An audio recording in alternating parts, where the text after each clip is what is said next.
तपाईहरु सबैजनालाई मेरो च्यानलमा स्वागत छ र आज मैले तपाईहरुसँग चिकन र मुलाको सिलेक्सन तपाईहरुले देख्न सक्नुहुन्छ। मैले फर्स्ट चिकन फ्राई गरे अनि त्यसको बादमा मैले मुलालाई सानो फ्राई गरेको थिएँ अनि मैले यसको लागि प्याज खोर्सानी रेडी गरेको थिएँ अनि यो चाहिँ धनिया र जिराको पेस्ट हो अनि यो टमाटो तपाईहरुले देख्न सक्नुहुन्छ। मैले चाहिँ मुला फ्राई गरिसकेँ त्यही ओइलमा मैले पर्पल मसला हालेर सबै हालिदिएर यसरी प्याज र खोर्सानी र टर्मरिक सबै हालेर यसलाई चलाइदिएको थिएँ तपाईले देख्न सक्नुहुन्छ।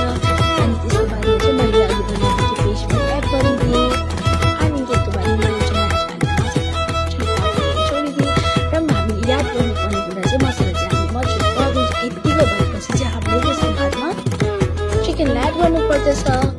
तपाईले देख्न सक्नुहुन्छ। अब यसमा चिकन एड गर्दैछु